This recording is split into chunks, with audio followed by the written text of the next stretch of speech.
नमस्कार मेरे प्यारे भाइयों और बहनों, मेरी तरफ से आप सबको धन्यवाद। आइए मैं आपके सामने क्रिसमस के बारे में कुछ शुभ संदेश देने के लिए उपस्थित हुआ हूँ। उससे पहले हम छोटा प्रेयर करें, यीशु मसीह को धन्यवाद करें, पिता परमेश्वर को, और उसके बाद शुभ संदेश क्रिसमस के बारे में जानें। आइए प्रार्थना करें। पिता परमेश्वर, हम आपका धन्यवाद करते हैं। पिता परमेश्वर, हमें सहायता कीजिए ताकि क्रिसमस के बारे में शुभ संदेश, पिता परमेश्वर, उसकी गहराई समझाने के लिए आप मुझे सहायता कीजिए। परिशुद्ध आत्मा से परिपूर्ण कीजिए। आइए और पिता मुझे सहायता कीजिए। सब कुछ यीशु मसीह के नाम से मांगते हैं, सुनो ग्रहण कर, आमीन। आइए हम बाइबल के वचन से ये शुभ संदेश क्रिसमस के बारे में जानें।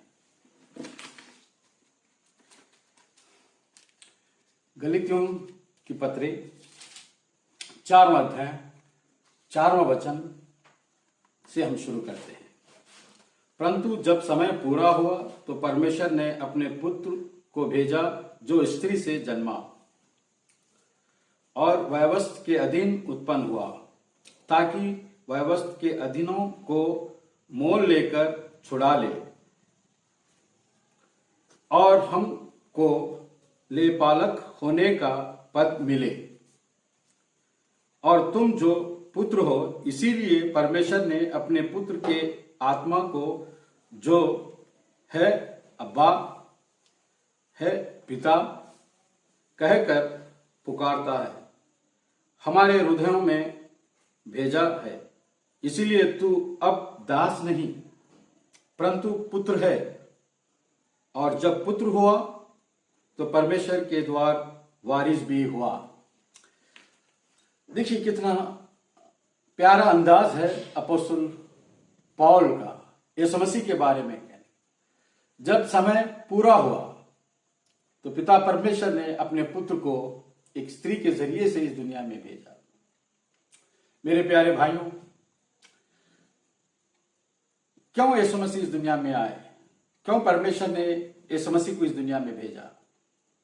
क्योंकि मानव जाति को उद्धार देने के लिए पिता परमेश्वर ने यीशु मसीह को इस दुनिया में भेजा। और यीशु मसीह इस दुनिया में पानी, लहू और आत्मा के साथ हुआ है, ताकि मानव जाति का उद्धार, जितने उन पर विश्वास करते हैं वो सब उद्धार पाए। इसीलिए परमेश्वर ने यीशु मसीह को इस दुनिया में भेजा है। यीशु मसीह आने का भी एक कारण है, क्योंकि मानव जाति पर पाप अधिकार कर रहा था। ये पाप कहां से आया? परमेश्वर ने पहला जो मानव था, परमेश्वर ने मनुष्य जो था उसको परमेश्वर ने अपने स्वरूप में सृष्टि किया, ताकि उसकी महिमा करने के लिए, उसकी स्तुति करने के लिए। और परमेश्वर ने जब मट्टी से मनुष्य को बनाया और उसमें आत्मा और प्राण जब डाला, तो पहला मानव जीवित प्राणी हुआ। तो ये जो आत्मा और प्राण था, ये परमेश्वर का था। और जब आदम, जिसे आदम नाम कहा गया, ये एदेन में था और परमेश्वर के साथ बहुत प्यार के साथ और साहस के साथ रहता था। और परमेश्वर ने इसको एक साथी भी दिए हैं, यानी पत्नी हवा। ये दोनों एदेन में रहते थे, लेकिन परमेश्वर ने उनको कहा कि ये जो एदेन की वाटिक है, इसमें सारे फल खा सकते हैं, लेकिन जो झाड़ का फल मैंने कहा नहीं खाने का, वो कभी नहीं खाना। लेकिन इन्होंने उस फल को खाया। हवा ने, जो आदि माता है हम लोगों की, उसने उस फल खाने से सारे मानव जात परमेश्वर से दूर हो गए। परमेश्वर सारे इंसानियत से दूर हो गए। लेकिन परमेश्वर का प्यार बड़ा और उसका अनुग्रह हमारे लिए बहुत बड़ा है। क्योंकि उसने हमें सृष्टि किया अपने हाथों से। फिर उसने जो मानव परमेश्वर के प्यार से, अनुग्रह से दूर हो गया था और उस पर मृत्यु अधिकार कर रही थी, तो छुटकारा देने के लिए जो पाप है हम में जो अधिकार कर रहा था, उसको निकालने के लिए ही पिता परमेश्वर ने यीशु मसीह को इस दुनिया में भेजा। पहला यूहन्ना 5वां अध्याय 5वां वचन, 6वां और 7वां वचन अगर आप पढ़े और नीचे तक अगर भी पढ़े आप, तो वहां पर अपोस्तल यूहन्ना ने लिखा कि यीशु मसीह पानी, लहू और आत्मा ये तीनों गवाही देते हैं और ये तीनों एक है। और यीशु मसीह पानी का बपतिस्म, आत्मा का पवित्र मोहरबंदी और लहू से हम जो है ना होली कम्युनियन लेते हैं। ये तीन हमारे आत्मा के लिए जरूरी है। इससे छुटकारा पाने के लिए जो हम इस दुनिया में परदेसी थे और हमारा कोई संबंध नहीं था, हम सृष्टिकर्ता को नहीं जानते थे, यीशु मसीह के जन्म से, उनके जन्म लेने से और उन्होंने जो शुभ संदेश लेके आए हैं उससे हम जीवित परमेश्वर को जान सके हैं और हमारे पापों से मुक्ति, जो आदि से हम में पाप था उससे मुक्त करने के लिए यीशु मसीह इस दुनिया में जन्म लिए और उन्होंने इस दुनिया के लिए पहले अपोस्तल थे। हिब्रियों की पत्री 3वां अध्याय 1 वचन के अंदर कहा गया, अपोस्तल पौल ने कहा कि यीशु प्रेरित है और महायाजक है, हम उसमें रहने के लिए बुलाए गए। तो पहला अपोस्तल यीशु थे जो मानव परमेश्वर और मानव के बीच में वो एक रायबारी थे और उन्हें ये काम सौंपा गया था कि मानव को, मनुष्य को उद्धार करने का काम। उन्होंने 3.5 साल का परमेश्वर सुसमाचार उन्होंने इज़राइल में जहां थे पूरे लोगों को उन्होंने वहां बताया और उन्हें सूली पर चढ़ाया गया और उन्होंने अपने प्राण दिए, त्याग कर दिए और जहां मृतलोक है वहां पर भी गए, वहां जाकर भी उन्होंने शुभ संदेश प्रचार किया। तीसरे दिन जब वो जी उठे, उन्होंने अपोस्तलों से मिले, यानी प्रेरित से मिले और उनको जो पिता ने यीशु मसीह को अधिकार दिया गया था, सौंपा गया था, वो काम यीशु मसीह आकाश में उठाते हुए समय उन्होंने ये काम अपोस्तलों को सौंपा है। अपोस्तल एक नई चीज उन्होंने हमें दी है। पुराने नियम में अपोस्तल का नाम नहीं है, पुराने नियम में भविष्यद्वक्ताओं का नाम है, प्रवक्ताओं का नाम है, ये सारे लोग थे।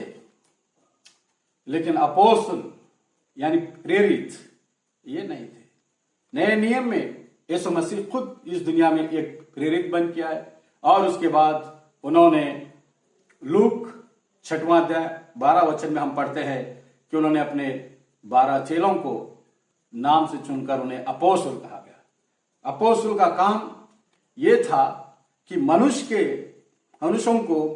के पुत्र को परमेश्वर के पुत्र बनाने का, यही महत्वपूर्ण काम यीशु मसीह ने अपोस्तलों को दिया और अपोस्तल ये काम यीशु मसीह आए तक करने का है। हम परमेश्वर को अब्बा, हम कब अब्बा पिता कहते हैं? जब अपोस्तल के पास हम आते हैं, पानी का बपतिस्म लेते हैं, आत्मा से, पवित्र आत्मा से मोहरबंदी जब होती है हमारी, और जब उसके लहू में जब शामिल होते हैं होली कम्युनियन में, पापों की क्षमा जब हमें मिलती है,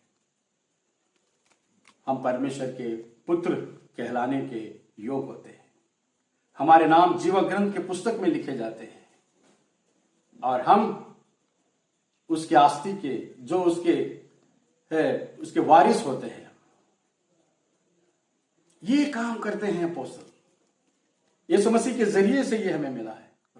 रोमियो 1वां अध्याय 5 वचन, उसके द्वारा हमें अनुग्रह और प्रीताई मिली है कि उसके नाम के कारण सब जातियों के लोग विश्वास करके उसकी माने, जिनमें से तुम भी यीशु मसीह के होने के लिए बुलाए गए हो। देखिए, यीशु मसीह के जरिए से हमें क्या मिली है? प्रेरिताई मिली है,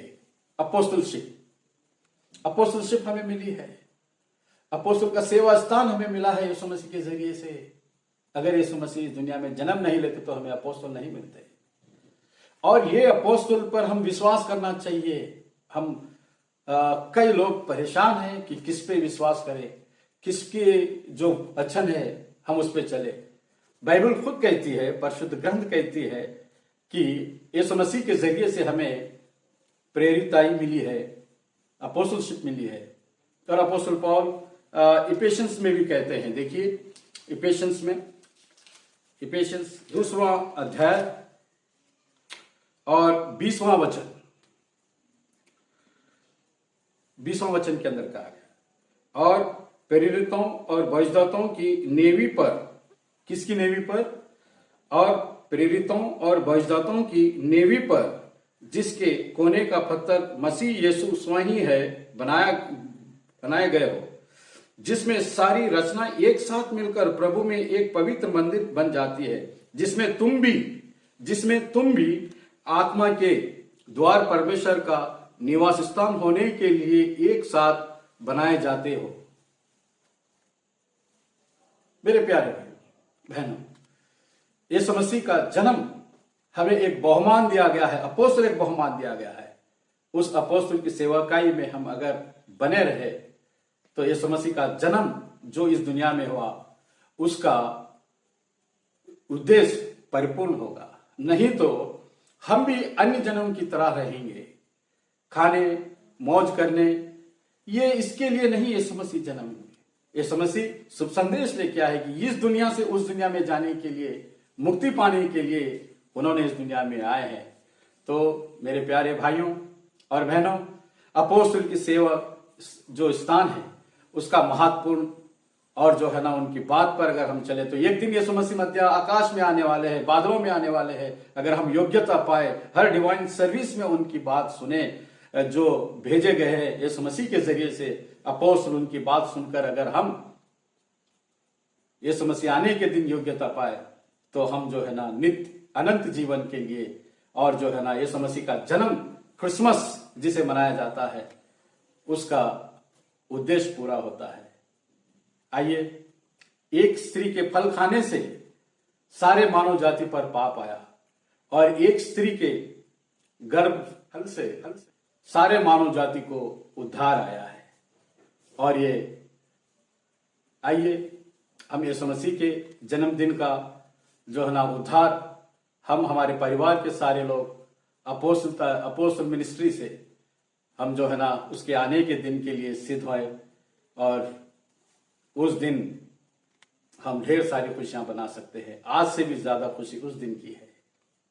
तो मैं आपको क्रिसमस की शुभकामनाएं, आपके परिवार को, जितने भी लोग सुन रहे हैं, सब लोगों को दिल से मैं आपको इस क्रिसमस की बधाई देता हूं।